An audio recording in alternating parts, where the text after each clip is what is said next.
Number one news radio. Good morning, everybody. It is Daybreak here. I'm Jeff Slakey, and we are focusing on Shelton right now, and we are happy to have in studio to talk about the Shelton Visioning Project and the construction and repainting that's going to be going on tonight for the Road Diet. It's Melanie Bakala, the co-chair for the Shelton Visioning Project, and Shelton City Commissioner Tracy Moore. Good morning to you both. Good morning. Good to see you both in here, and big day today. It's a huge day today. We're so excited to be moving forward with this, finally making progress. And I hope people will be excited about it and not too scared. It's a trial. We want to see how this works. And we're really looking forward to, once people have tried it, to their honest, experienced feedback. Sure. And this has been a long time coming. You guys have been working very hard on this. What's kind of the background at how this all got started? Oh, well, about... I think it kind of grew out of the Savor group in a way. We had a committee that was chamber-sponsored, and it was... based on what do we do with our downtown. This was kind of the worst part of the recession for Shelton. Other places were bouncing back, and we hadn't really done that yet. And so a group came out of that. The Chamber, Green Diamond, and the city partnered to come up with the money that we needed to have this plan done and have some experts come in from the walkability group and also from Forterra to look at our downtown and see what we could do to, kind of sweep the dust off and make it more attractive and become one of those vibrant downtowns that people love to visit in other cities. Yeah. And so we met, we had several different meetings that involved about 100 or maybe even more members of the community. Everyone was welcome, so we had a really diverse crowd, people from all walks. And so it really is a great community effort. And then we've been meeting for about the last 4 months to how do we implement this. Sure. And some of the things that had happened prior to that are part of this larger plan is the food truck ordinance. I think everybody is happy that we have food trucks that are allowed, which were never allowed before. And then the flashing walk lights, which are helpful because pedestrian safety is one of the main things we're concerned with, and that is what brings about that vitality downtown when people feel comfortable walking, crossing streets. And so we, in the long run, will be more pedestrian oriented, but still have a friendly atmosphere for cars and parking. Yeah. Sure. The chamber deserves tons of credit for starting this, and it was never intended to be a chamber project. So they got it going, got the partners together. We raised money for businesses. I think the key thing is that Forterra and Walkable Livable Communities and Methuen, who is the architect, they led a community process. They brought forward what it could look like. They didn't come and tell us what it should look like. It was the members of the community who came out. We had scissors and we had crayons and we had glue, and they said, if you could do anything in downtown Shelton, what would you do?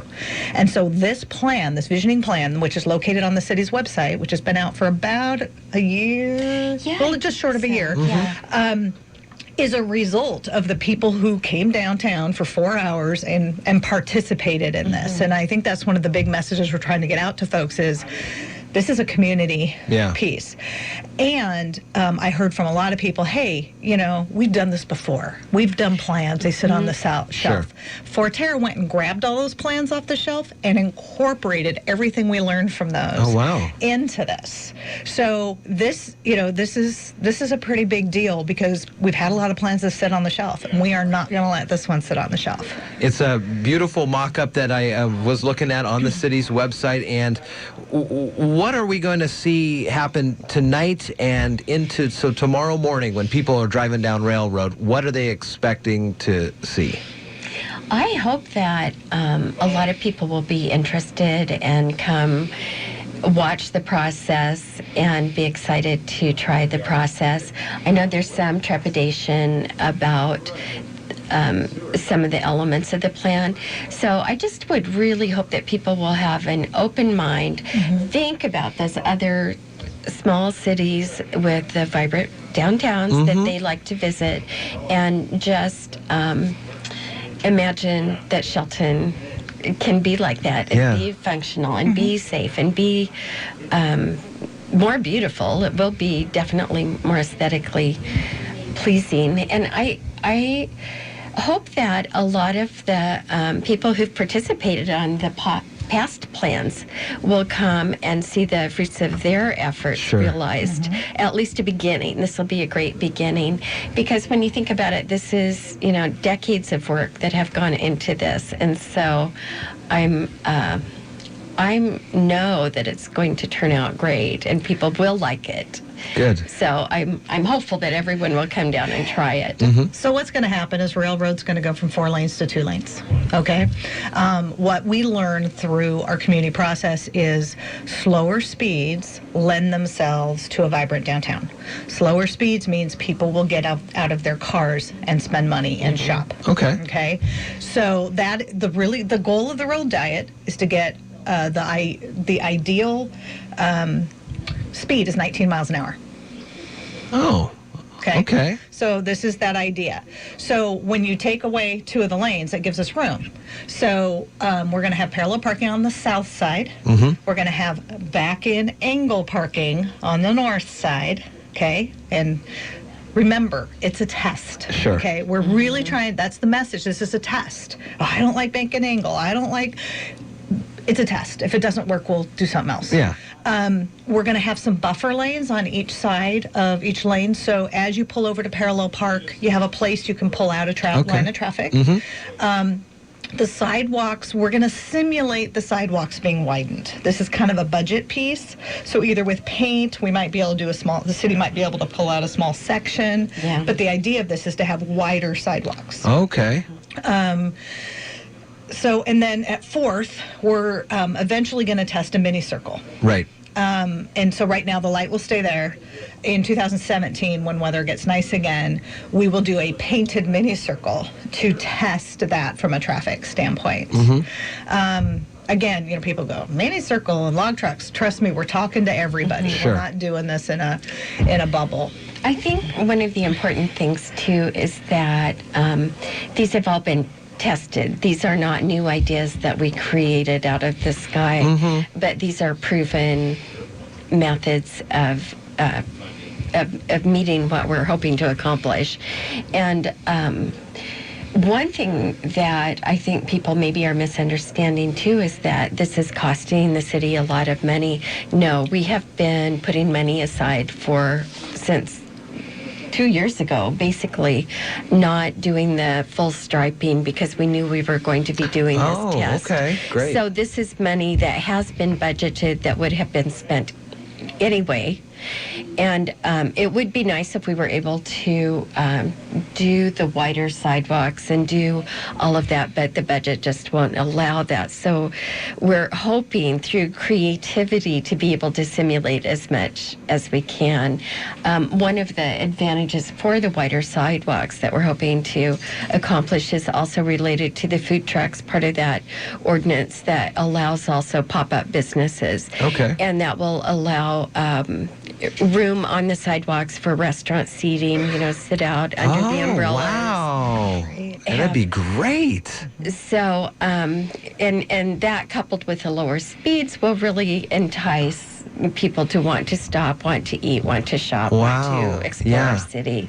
This part tonight is just the first step after a year test, and there's a much bigger, elaborate plan that you can see.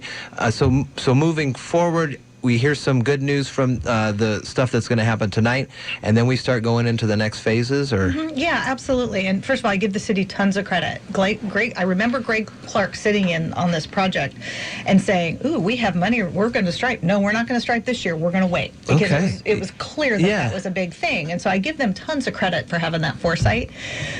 This is going to be a budget issue, and this is going to be a community-city partnership. This is not going to be, oh, now we want to do this. city, what are you going to do? Yeah. It really is going to be a partnership. So one of the reasons we're trying to show it off is if people like it and we want to move forward and we want to continue with this revitalization, we're going to need to raise some money for it. So, but it's hard to do that when we've already raised money for the plan. We've got to show something. Yeah. And I was just talking to Tracy, you know, our second goal is to get people off the highways. You know, we have so many people going past us. So first we do this, then we work on signage and how to get people. Okay. Yeah.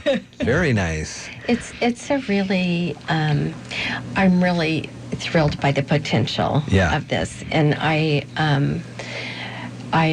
want people to know that we will take their input, and there will be a link on the city webpage so that you can, once you've done it, if you are pleasantly surprised and you think, oh, this back-end angle parking is going to work great, please go to the website and leave that comment. Yeah. Or on the other hand, if there's something that we've neglected to think of that we need to be aware of, that would be great. And I do want to also say that because of the budget restraints, there won't be the blocks when people are backing in. There won't be the stops there that typically there would be, so you're not hanging over the sidewalk. That will come when this becomes permanent, if this becomes permanent. And so in the meantime, just be aware of that. Think about the sidewalks. Yeah. And, you know, try not to hang over too far. We don't want to create a new problem.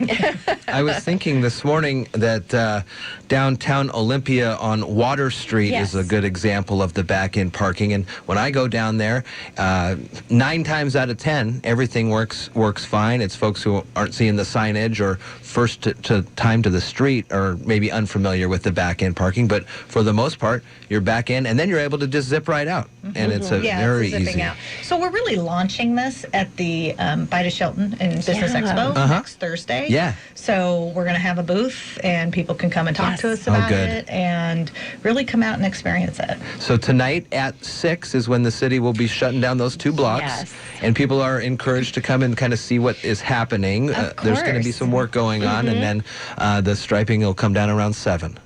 Very nice. And then tomorrow morning we'll see how it goes. Whole new world. It really will be. It's going to be an exciting change. Yeah. I think it will. Do we have time to just talk about the back end? Yeah, we got a couple of 2 minutes here. Okay. We did a lot of study, and because pedestrian safety is one of our big issues, and